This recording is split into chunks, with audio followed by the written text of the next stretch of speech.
Hi അസ്സാം വലൈക്കും. അപ്പോൾ ഇന്ന് ഞാൻ ഈദ് പ്രമാണിച്ച് കുറച്ച് ഷോപ്പിംഗ് നടത്തിയിട്ടുണ്ടായിരുന്നു. അപ്പോൾ ഞാൻ ക്യൂട്ടായിട്ട് ക്രോക്സ് കണ്ടപ്പോൾ അതൊന്ന് വാങ്ങി. പിന്നെ ഈദല്ലേ, കുറച്ച് എന്താ പറയുക സാധനങ്ങളും ഇനി ഈദിന് എപ്പോഴും ഹെന്ന നമ്മൾ തന്നെ ഇടലല്ലേ. അപ്പോൾ ഇന്നൊരു വെറൈറ്റി ആയിക്കോട്ടെ എന്ന് വെച്ചിട്ട് ഞാൻ സ്റ്റിക്കറൊക്കെ വാങ്ങിയിട്ടുണ്ട്. എന്താവുമെന്ന് അറിയില്ല.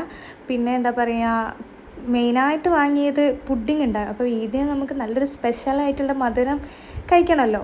ഞാൻ പുഡിങ്ങിന് വേണ്ടിയിട്ടുള്ള കുറേ സാധനങ്ങൾ വാങ്ങിയിട്ടുണ്ട്. അപ്പോൾ എന്തായാലും അതിൻ്റെ വീഡിയോ ഈ അടുത്ത് തന്നെ വരും. പിന്നെ എല്ലാം വാങ്ങി വെക്കാനൊക്കെ ഇൻട്രസ്റ്റാണ്, പക്ഷേ ഇതൊക്കെ ഒന്ന് ഒരുക്കി സെറ്റാക്കി എടുക്കാനാണ് ഭയങ്കര ടാസ്ക്. അപ്പോൾ അതാണ് എനിക്ക് ഏറ്റവും റിസ്ക്കി ആയിട്ടുള്ളൊരു പണിയെന്ന് പറഞ്ഞല്ലോ. ഒക്കെ ഓരോ ഭാഗത്ത് എടുത്ത് വെക്കണമല്ലോ. അപ്പോൾ ആ പണി നടന്നുകൊണ്ടിരിക്കുകയാണ്. അപ്പോൾ നിങ്ങളെ ഇതിന് ഡ്രസ്സ് എടുത്തോ, പിന്നെ സാധനങ്ങൾ വാങ്ങിയോ, പ്രിപ്പയർ ആയോ എന്നൊക്കെ കമൻറ്റ് ബോക്സിൽ പറയണം. പിന്നെ എഗ്ഗൊക്കെ അടുക്കി പെറുക്കി വെക്കാണ്. അപ്പോൾ